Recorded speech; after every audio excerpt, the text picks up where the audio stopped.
Welcome everyone, welcome to J R's Mantra. I am Rajneesh. ठीक है, आज हम लोग इंजीनियरिंग मैकेनिक्स का लेक्चर 2 देखने जा रहे हैं। ऑलरेडी हम लोग डेफिनेशन देख चुके थे फर्स्ट लेक्चर में 30 सेकंड में। ठीक है, हम पिछले वीडियो लेक्चर को थोड़ा सा रिवाइज कर देते हैं, उसके बाद आगे बढ़ेंगे। ठीक है, तो बताए थे कि इंजीनियरिंग मैकेनिक्स होता क्या है। It is the study of a state of rigid body under the application of force. और फोर्स कैसा था? एक्सटर्नल था। मतलब एक्सटर्नल फोर्स के लगाने पे या एक्सटर्नल फोर्स के एप्लीकेशन पे जो बॉडी होता है, बॉडी कैसा होना चाहिए? रिजिड होना चाहिए। जो रिजिड बॉडी होता है, ठीक है, उसका स्टेट के बारे में हम लोग स्टडी करते हैं। मतलब वो किस स्टेट में है। ठीक है, कहां पे स्टेट के, अच्छा, स्टडी के बारे में पिछले वीडियो लेक्चर में देखे थे। तो इट इज द, पहले डेफिनेशन को क्लियर कर लो। एक्चुअली होता है क्या है कि पूरा का पूरा हम लोग पढ़ लेते हैं इंजीनियरिंग मैकेनिक्स और हम लोग को ये पता ही नहीं चलता है कि सब्जेक्ट में आखिर करना क्या है। ठीक है, तो हम लोग क्या करते हैं कि जब एक्सटर्नल कोई फोर्स लगाते हैं एक रिजिड बॉडी के ऊपर, तो उसके उसके स्टेट के बारे में हम लोग स्टडी करते हैं। अरे स्टेट क्या होता है आज के वीडियो लेक्चर में बताएंगे। या तो वो रुका हुआ रहेगा या तो मोशन में होगा। ठीक है, तो बताए थे कि स्टडी क्या होता है। स्टडी कहने का मतलब होता है एक ऑब्जर्वर होता है, एक ऑब्जेक्ट होता है और उसके ऊपर क्या होता है? ऑब्जर्वेशन होता है। ठीक है, एक ऑब्जेक्ट है, ठीक है, एक ऑब्जेक्ट है, एक ऑब्जर्वर है। ठीक है, और इस ऑब्जेक्ट पे क्या हो रहा है? ऑब्जर्वेशन हो रहा है। और ऑब्जर्वेशन किस चीज का होता है? ऑब्जर्वेशन होता है फिजिकल क्वांटिटी का ऑब्जर्वेशन होता है। और अब यहां पे बात आता है कि फिजिकल क्वांटिटी क्या होता है। तो फिजिकल क्वांटिटी को बताए थे दो चीज में हम लोग रिप्रेजेंट करते हैं, एक नंबर में और उसका क्या होता है? कुछ यूनिट होता है। ठीक है, फिजिकल क्वांटिटी ऑलरेडी हम बता चुके थे क्या था। फंडामेंटल था, डिराइव्ड था, स्केलर था और वेक्टर था। फिजिकल क्वांटिटी में क्या होता है? कुछ यूनिट नंबर होते हैं और उसका यूनिट होता है। फिजिकल क्वांटिटी का ऑब्जर्वेशन होता है। और क्या होता है? फिजिकल क्वांटिटी मास होगा, वेलोसिटी होगा, ठीक है, एक्सेलरेशन होगा। These are the physical quantity. इसमें कुछ स्केलर होंगे, कुछ वेक्टर होंगे, ठीक है, कुछ फंडामेंटल होगा, कुछ डिराइव्ड होगा। तो आई होप आपको ये समझ में आ गया होगा कि क्या होता है। देखो, बताए थे कि तीन major physical fundamental physical quantity है। फंडामेंटल फिजिकल क्वांटिटी तीन है, याद रखना। एक है लेंथ, दूसरा है टाइम और तीसरा है मास। LTM, लेंथ, टाइम और मास। These are the fundamental physical quantity which we are going to use in engineering mechanics। बस फंडामेंटल क्वांटिटी 7-8 बताए थे, उसमें से यही तीन। कौन कौन सा है? लेंथ मीटर में, टाइम सेकंड में, मास केजी में मेजर करेंगे। These are the fundamental physical quantity. और यही सब का यूज करके वेक्टर होगा, स्केलर होगा, डिराइव्ड होगा, जो भी होगा यही तीनों से बनेगा। ठीक है, तो फिर से बोल रहे हैं हम लोग स्टडी किस चीज का करते हैं? तो स्टडी करते हैं फिजिकल क्वांटिटी का स्टडी करते हैं। ठीक है, तो स्टडी में क्या होता है? तो एक ऑब्जेक्ट होता है, ठीक है, एक ऑब्जेक्ट होता है और एक ऑब्जर्वर होता है। और ऑब्जर्वर क्या ऑब्जर्व करता है? Physical quantity. फिजिकल क्वांटिटी में क्या होता है? एक नंबर होता है और यूनिट होता है। ठीक है, फिजिकल क्वांटिटी में क्या बोले थे कि एक फंडामेंटल होता है, एक डिराइव्ड होता है, स्केलर होता है, वेक्टर होता है। यानी कहो एक तरह से क्या स्टडी करेगा? तो वेलोसिटी का स्टडी करेगा, फोर्स का स्टडी करेगा, ठीक है, एक्सेलरेशन का स्टडी करेगा। और यही सब क्वेश्चन बनता है ना, तो फंडामेंटल ही क्लियर कर रहे हैं। ठीक है, अब उसके बाद देखना स्टेट। ठीक है, इस स्टेट के बारे में आज इस वीडियो लेक्चर में अच्छे से डिस्कशन करेंगे।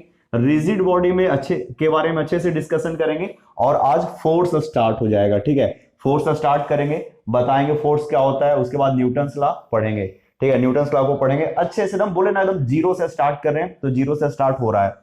तो स्टडी हो चुका था, वह स्टेट के बारे में देखते हैं। स्टेट का मतलब उसकी स्थिति कैसे है, रुका हुआ है या मोशन में है। यहीं पे सबसे ज्यादा स्टूडेंट फंसता है, उसको पता नहीं चलता है कि गाड़ी जो है वो मोशन में है।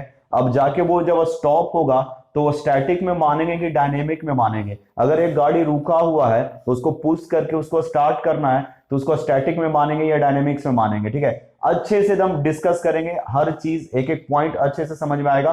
पेशेंसली वीडियो लेक्चर को आप देखना। तो यहां से आपको कुछ नोट डाउन करने की जरूरत नहीं है, ये जो आप डेफिनेशन लिख चुके हैं इसमें स्टेट के बारे में आप डिस्कशन करते हैं। ठीक है, तो बताते हैं इरेज करके। हम लोग नेक्स्ट देखते हैं। देखना, इंजीनियरिंग मैकेनिक्स का डेफिनेशन क्या बोले थे? It is the study of the state of a rigid body under the application of force. It is the study of the state of rigid body. हम लोग स्टडी करते हैं किसका? स्टेट का। देखना यहाँ पे स्टेट कहने का मतलब है आइदर बॉडी है वो स्टैटिक हो सकता है, ठीक है। स्टैटिक कहने का मतलब है कि वो रेस्ट में रहेगा। अगर स्टैटिक का मतलब नहीं समझ में आ रहा है तो उसी स्टैटिक का ही साइनोनिम है या दूसरा नाम है रेस्ट, यानी वो इक्विलिब्रियम में रहेगा, ठीक है, इक्विलिब्रियम में रहेगा। देखना ये बोलना चाह रहे हैं कि जितना भी क्वेश्चन स्टैटिक का होगा वो सिर्फ इक्विलिब्रियम इक्वेशन से सॉल्व हो जाएगा, ठीक है। अगर हम लोग F B D free body diagram अगर अच्छे से बना ले तो हम लोग को स्टैटिक का 100% क्वेश्चन सारे सॉल्व हो जाएंगे। जितना भी एग्जाम में आपका पूछेगा लैटरल एंट्री में, सारे स्टैटिक के क्वेश्चन सिर्फ इक्विलिब्रियम कंडीशन या फ्री बॉडी डायग्राम से सॉल्व हो जाएगा। मेरा पूरा का पूरा फोकस रहेगा कि अपना 100% दे कि आपका एफबीडी बहुत अच्छे से कवर हो जाए, उसका पूरा का पूरा कॉन्सेप्ट आप सीख पाए। अगर एफबीडी का कॉन्सेप्ट आपको हम सिखा देते हैं तो स्टैटिक का क्वेश्चन समझने के लिए आप कैपेबल हो जाइएगा, ठीक है, और उसका क्वेश्चन 100% बनेगा। बहुत आसान होता है, ठीक है। बस फंसता है स्टूडेंट एफबीडी बनाने में, पता नहीं चलता कि एक्शन कौन है रिएक्शन कौन है। एकदम जीरो से समझाएंगे कि एक्शन होता क्या है, रिएक्शन होता क्या है। लेक्चर देखने के बाद तुम डिफरेंशिएट कर पाओगे। तुम लोग को इतना तो हम फ्री लेक्चर देंगे ही कि यहाँ पे एफबीडी तक दे देंगे, ठीक है। पूरा का पूरा मतलब 4 या 5 लेक्चर मैकेनिक्स का एकदम फ्री में प्रोवाइड किया जाएगा, ठीक है। तो एकदम एफबीडी को यहाँ पे सुधार देंगे, एकदम अच्छे से क्लियर कर देंगे। टारगेट मेरा यही रहेगा कि अगर 50 क्वेश्चन आता है तो उसमें 25 क्वेश्चन आपका सही होना चाहिए। कितना भी गधा रहोगे तो 25 क्वेश्चन सही होना चाहिए यहाँ पे, ठीक है। यहां तक कोशिश कराएंगे हम करने का, अगर पूरा लेक्चर में कंटिन्यू रह गए तो देखना स्टेट का मतलब होता है हम लोग क्या करते हैं, स्टडी करते हैं किसका? स्टेट का। स्टेट कहने का मतलब है कि कोई भी ऑब्जेक्ट है या तो स्टैटिक होगा यानी रेस्ट में रहेगा, यानी उसके ऊपर इक्विलिब्रियम कंडीशन अप्लाई होगा, नेट फोर्स जीरो होगा। इक्विलिब्रियम के बारे में भी हम बात नहीं कर रहे हैं, इसके बारे में डिटेल में स्टडी करेंगे। मतलब ऑब्जेक्ट या तो रुका हुआ हो सकता है या तो वो मोशन में हो सकता है। मोशन जब रुका हुआ रहेगा तो इक्विलिब्रियम में, यानी उसके तरफ जितना भी फोर्सेज लग रहे हैं उसका नेट इफेक्ट उस पर जीरो है, ठीक है। और यहाँ पे है नॉन इक्विलिब्रियम, ठीक है, यानी मोशन में, या उसको दूसरा नाम हुआ है डायनेमिक, ठीक है। जैसे यहाँ पे बोलते हैं ना स्टैटिक यानी रेस्ट में। जो बूढ़ा लोग होता है वो स्टैटिक होता है, जो यंग होता है वो डायनेमिक होता है। छोटा छोटा बच्चा देखो क्या वो स्टैटिक रहता है, रुका हुआ रहता है? कभी नहीं, हमेशा वो डायनेमिक रहता है। तो बच्चा लोग को बोला जाता है यंग एंड डायनेमिक, यानी कभी वो रुका हुआ नहीं रहेगा, हमेशा मोशन में रहेगा, ठीक है। बच्चों लोग के लिए वर्ड यूज होता है यंग एंड डायनेमिक, यानी वो क्या है, हमेशा मोशन में ही रहता है। तो डायनेमिक कहने का मतलब है कि वो मोशन में होगा, ठीक है। तो हम लोग स्टैटिक का स्टडी करेंगे, ठीक है, डायनेमिक का स्टडी करेंगे। डायनेमिक में 2 टर्म आता है, एक आता है काइनेमेटिक और दूसरा आता है काइनेटिक। देखना काइनेमेटिक में हम लोग क्या करते हैं, सिर्फ और सिर्फ हम लोग पढ़ते हैं कि उसमें जो मोशन हो रहा है वो कैसा है, ठीक है। उसका फोर्स या कॉज ऑफ मोशन या कॉज के बारे में कोई स्टडी नहीं होता है कि वो हो क्यों रहा है। जैसे यहां से हम एक मार्कर है, इसको ऊपर फेंकें, हम लोग स्टडी करेंगे इसका हाइट कितना है, इसका प्रोजेक्शन कितना है। हम कभी स्टडी नहीं करेंगे कि हम इसके ऊपर कितना फोर्स लगाए हैं, ठीक है। हम देखेंगे कि यहाँ से फेंके हैं वो कहाँ पे जाके गिरता है, इनिशियल वेलोसिटी कितना है, फाइनल वेलोसिटी कितना है, हाइट, ये सब मेजर करेंगे, ठीक है। मतलब एक बॉल को यहाँ से थ्रो किया गया तो यहाँ से इनिशियल वेलोसिटी पता होगा, ठीक है। हम लोग रेंज, हाइट ये सब मेजर करते हैं, तो वो काइनेमेटिक्स में आएगा, जिसमें हम लोग फोर्स के बारे में नहीं पढ़ते हैं, ठीक है। हम लोग सिर्फ मोशन के बारे में पढ़ते हैं। देखना kinematics is the study of motion of body without considering the cause of motion. Motion कौन करवा रहा है या मोशन कराने के पीछे फोर्स का मैग्नीट्यूड कितना है, इसके बारे में हम लोग नहीं पढ़ते हैं। हम लोग सिर्फ पढ़ते हैं कि मोशन क्या है, ठीक है। मोशन कहने का मतलब यहाँ पे हम लोग देखेंगे वेलोसिटी, एक्सेलरेशन, ये सब हम लोग फाइंड आउट करेंगे, ठीक है। तो जहां पे वेलोसिटी, एक्सेलरेशन निकालना है विदाउट द डिफाइनिंग फोर्स, तो वो आ जाएगा काइनेमेटिक में। तो क्या होता है, vertical motion, horizontal motion, projectile motion, ये सब जो होगा सबका सब आएगा काइनेमेटिक में, ठीक है। काइनेटिक, ठीक है, इसमें हम लोग क्या करते हैं कि मोशन के बारे में तो पढ़ते ही हैं, कॉज ऑफ मोशन भी पढ़ते हैं। जैसे फ्रिक्शन में हम लोग को आगे बढ़ने के लिए पीछे कितना फोर्स लगाना पड़ेगा, यानी हम लोग आगे मोशन कराना चाहते हैं तो फोर्स कितना लगाना पड़ेगा, यानी आप मतलब क्या, हम लोग यहाँ पे मोशन और फोर्स दोनों के बारे में पढ़ रहे हैं। तो उसको आएगा, वो आएगा काइनेटिक्स में, ठीक है।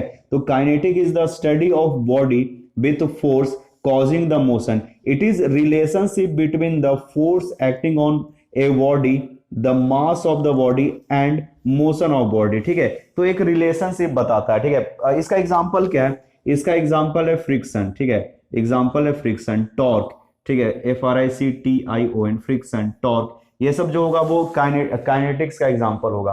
फिर ये इसमें क्या होता है कि फोर्स, मास, मोशन के बीच में एक रिलेशन होता है, ठीक है। डिटेल में हम लोग देखेंगे, ये सब अच्छे से पढ़ेंगे। तो आई होप आपको काइनेमेटिक जो है वो डायनेमिक के अंदर में आएगा। मोशन तो हो रहा है, ठीक है, मोशन हो रहा है, ठीक है। तो मोशन का कौन करा रहा है, कितना फोर्स करा रहा है, बिना इसको जाने हम लोग सिर्फ मोशन फाइंड आउट करेंगे तो वो आ जाएगा काइनेमेटिक में। और काइनेटिक में आएगा फोर्स कौन सा है और कितना मोशन करा रहा है, ठीक है। डिटेल में स्टडी करेंगे। सबसे पहले आपको हम डिफरेंशिएट करना सिखाएंगे या बताएंगे कि कौन सा क्वेश्चन स्टैटिक के अंदर में आएगा, कौन सा क्वेश्चन डायनेमिक के अंदर में आएगा। और उसके बाद पूरा का पूरा ये एफबीटी है, हम इतना कर देंगे कि स्टैटिक का अगर 10 क्वेश्चन आता है तो 10 क्वेश्चन सॉल्व होगा। एफबीडी पे पूरा का पूरा मेरा फोकस रहेगा, ठीक है, अच्छे से कराने का। बाकी ये सब है, इसमें कॉन्सेप्ट और फॉर्मूला आपको याद रखना है। कॉन्सेप्ट तो सिखाएंगे ही, फॉर्मूला आपको याद रखना है। न्यूमेरिकल बहुत करवाएंगे, ठीक है, 3-4 लेक्चर तक जाओ, उसके बाद एकदम भर के न्यूमेरिकल आएगा, ठीक है। तो इसमें थोड़ा सा और पढ़ लेते हैं, थोड़ा सा और देख लेते हैं कि मोशन जो होता है वो मोशन कितने तरह का हो सकता है। एक मोशन होता है ट्रांसलेशनल या ट्रांसलेशनल मोशन, दूसरा होता है रोटेशनल मोशन, ठीक है, और तीसरा होता है जनरल मोशन, ठीक है। देखना यहाँ पे लिख रहे हैं मोशन, ठीक है, ध्यान से देखना, समझना, अच्छे से समझ में आ जाएगा।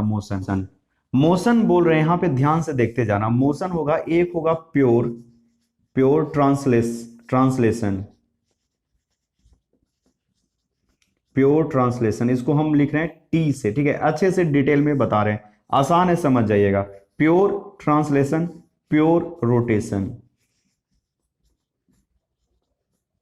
प्योर रोटेशन, रोटेशन को आर से लिख रहे हैं। तीसरा है general motion, general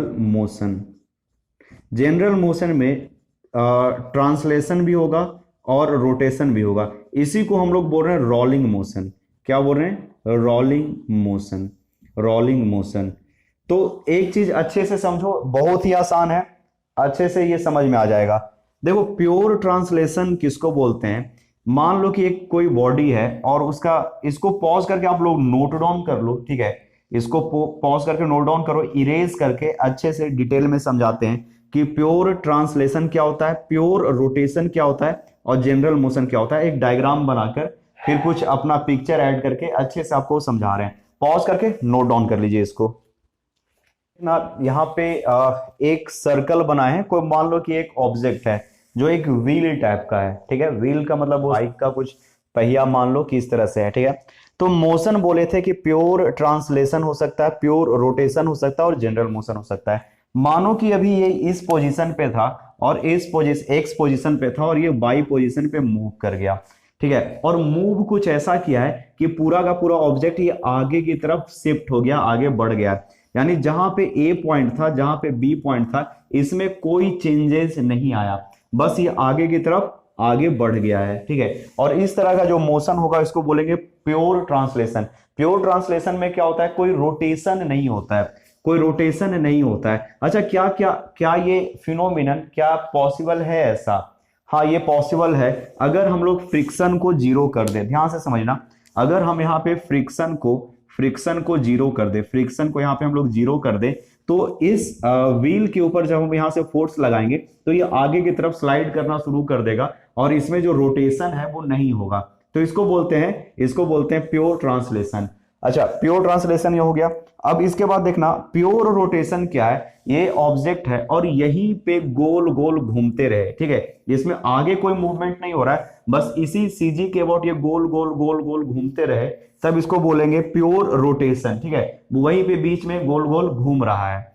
general motion क्या होता है? ट्रांसलेशन प्लस रोटेशन या रोलिंग मोशन बोलते हैं। जब ये गोल घूमना स्टार्ट कर दे, ठीक है, और आगे बढ़ना भी स्टार्ट कर दे, ये गोल घूमना भी स्टार्ट कर दे, यानी डी पॉइंट यहां पे आ जाए और यहां पे चला जाए ए और ये बी और ये सी, यानी अब क्या हुआ? डी यहां से यहां तक आ गया, ए यहां चला गया, तो इसमें क्या हो रहा है, ट्रांसलेशन भी हो रहा है, आगे की तरफ भी जा रहा है, और इसमें क्या हो रहा है, रोटेशन भी हो रहा है। तब इस मोशन को जनरल मोशन या फिर रोलिंग मोशन कहते हैं। ठीक है, आई होप आपको ये समझ में आया होगा।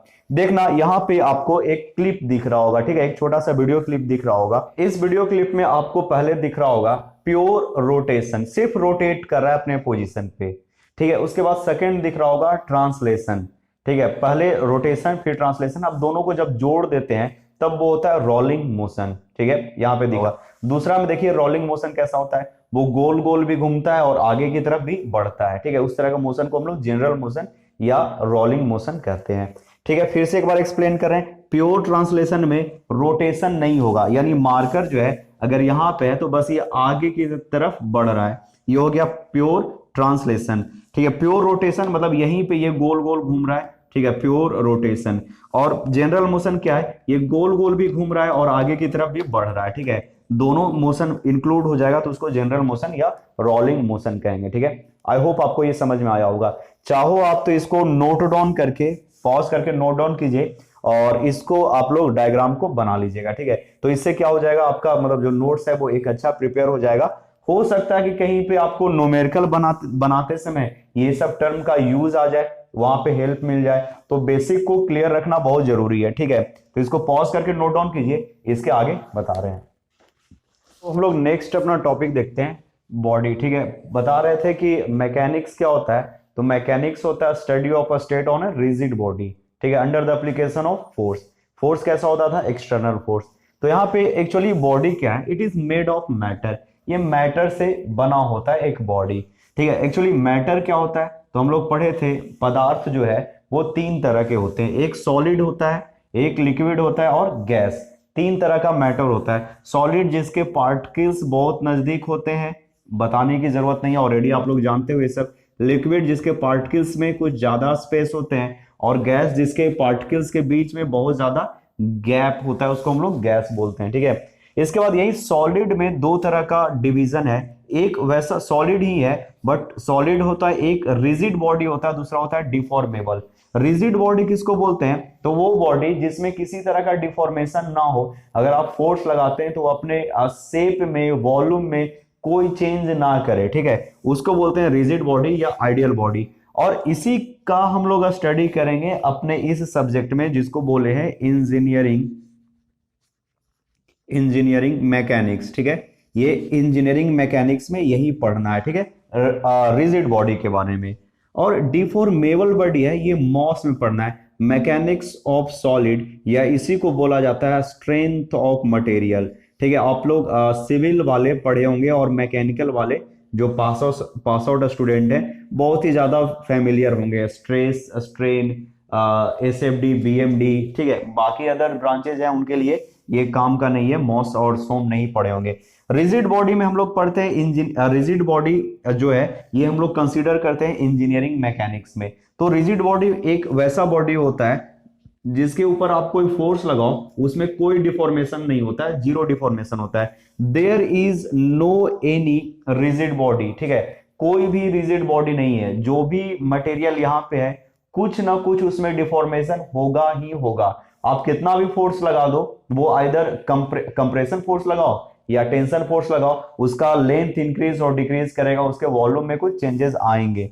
ठीक है, बट यहाँ पे इसको हम लोग आइडियल माने हैं, और ये होता है रियल। जो आपको डायमंड भी है वो भी सम एक्सटेंट तक, मतलब जब एक्सटर्नल फोर्स हाई लगा दो तो वो डिफॉर्म कर जाएगा। ठीक है, लिक्विड और गैस इन दोनों को फ्लूइड के अंदर में पढ़ा जाता है, फ्लूइड मैकेनिक्स में पढ़ा जाता है या फ्लूइड कहा जाता है। ठीक है, फ्लूइड होता है लिक्विड और गैस। किसको बोलते हैं फ्लूइड, अगर किसी सबस्टांस पे शियर फोर्स लगा दिया जाए तो वो डिफॉर्म करना स्टार्ट कर देगा, यानी जिसका शियर रेजिस्टेंस जो है वो जीरो होता है, उसको हम लोग क्या बोलते हैं, फ्लूइड कहते हैं। जनरल आम मतलब बोलचाल की भाषा में बोल सकते हैं कि जो फ्लो करता है उसको फ्लूइड कहते हैं। तो खुद से फ्लो नहीं करेगा, उस पर कोई फोर्स लगा दे तो वो क्या हो जाए, फ्लो करना स्टार्ट कर दे और जिसका शियर रेजिस्टेंस जो है वो जीरो होगा। जैसे मान लो कि एक ईंट है, ठीक है, एक ब्रिक है, तो ब्रिक कैसा है, सॉलिड है, तो इसके ऊपर आप इधर से कोई फोर्स लगाओगे तो क्या ये अपना शेप को बदल लेगा, नहीं बदलेगा। लेकिन अगर पानी है, हल्का सा भी आप उधर फोर्स लगा दो, हल्का सा एक पानी को बस नीचे गिरा दो, एक ग्लास में रखा हुआ है, ठीक है, उसको नीचे गिरा दो, पानी फैल जाएगा, ठीक है। वो अपना शेप को मतलब सस्टेन नहीं कर पाता है, हल्का सा फोर्स लगा वो बहना स्टार्ट कर देता है, यानी शियर रेजिस्टेंस उसका जीरो होता है। शियर फोर्स क्या होता है बताएंगे, कभी आगे मिलेगा तो जरूर बताएंगे। आप सिर्फ ये याद रखो कि शियर स्ट्रेंथ या शियर रेजिस्टेंस जीरो होता है फ्लूइड का और गैस का। हल्का सा फोर्स लगाने पे अपने ही वेट के कारण वो बह जाता है, ठीक है, उसको बोलते हैं लिक्विड। लिक्विड और गैस जिस भी आप कंटेनर में डालो उसी कंटेनर के शेप का हो जाता है, ठीक है। अब फ्लूइड को भी इनकंप्रेसिबल और कंप्रेसिबल बोला गया है। इनकंप्रेसिबल और कंप्रेसिबल कहने का मतलब क्या है, एक यहां पे कंटेनर ले लो और इस कंटेनर में कोई लिक्विड भर दो, ठीक है, और उसके बाद यहां से पिस्टन लगाकर यहां से कंप्रेस करो, ठीक है। यहां पे हम लोग कुछ पिस्टन लगाए हैं और इधर दबा रहे हैं। अगर ये कंप्रेस हो जाएगा तो कंप्रेसिबल, और अगर नहीं कंप्रेस होगा तो इनकंप्रेसिबल, मतलब अगर दबा रहे हो तो उसका वॉल्यूम कम नहीं होगा, ठीक है। तो इनकंप्रेसिबल, अगर उसको दबा रहे हो तो उसका वॉल्यूम कम हो गया, तो कंप्रेसिबल। तो जितना भी फ्लूइड होता है, आइदर वाटर हो, पेट्रोल हो, सम एक्सटेंट यानी हल्का या ज्यादा कंप्रेस जरूर होता है। यानी इधर मजबूत एक लोहा का कंटेनर ले लो और इस कंटेनर में इधर पिस्टन से काफी फोर्स से कंप्रेस करो, ऑब्वियस सी बात है पिस्टन आगे की तरफ मूव कर जाएगा और लिक्विड क्या हो जाएगा, कंप्रेस हो जाएगा। तो जितना भी रियल लिक्विड होता है, ठीक है, जितना भी रियल लिक्विड होता है वो कंप्रेसिबल होता है और इनकंप्रेसिबल होता है वो आइडियल होता है। और हम लोग फ्लूइड मैकेनिक्स में याद करना, हम लोग हमेशा एज्यूम करते थे फ्लूइड्स आर इनकंप्रेसिबल। जितना भी अगर आप फॉर्मूला पढ़े होगे फ्लूइड मैकेनिक्स में तो वो सब इनकंप्रेसिबल था। ये हम लोग पढ़ते हैं फ्लूइड मैकेनिक्स में, ठीक है, फ्लूइड मैकेनिक्स, ठीक है। और ये कंप्रेसिबल फ्लूइड है वो हायर स्टडी में पढ़ा जाता है, रियोलॉजी, रियोलॉजी, ठीक है, रियोलॉजी। ये पीएचडी का टॉपिक होता है, ठीक है, पीएच ब्लड है हम लोग का, ये सब स्टडी करते हैं। तो दे आर कंप्रेसिबल, ठीक है, जिसको दबाकर जिसका वॉल्यूम कम किया जाए। बहुत कुछ रियल फ्लूइड के बारे में, रियल बिहेवियर को जांच किया जाता है, चेक किया जाता है, ठीक है, हायर स्टडी, ठीक है, मतलब पीएचडी का ये टॉपिक है। और फ्लूइड मैकेनिक्स का टॉपिक है इनकंप्रेसिबल यानी आइडियल फ्लूइड, ठीक है। आई होप आपको यहां तक समझ में आया होगा। तो इसको पॉज करके नोट डाउन कीजिए। थोड़ा सा रिजिड बॉडी के बारे में डेफिनेशन लिखवा देते हैं क्योंकि यही हम लोग का काम का टॉपिक है, ठीक है। पॉज करके नोट डाउन कीजिए, आगे बता रहे हैं। छोटा सा टॉपिक है, इसको देख लो, ठीक है।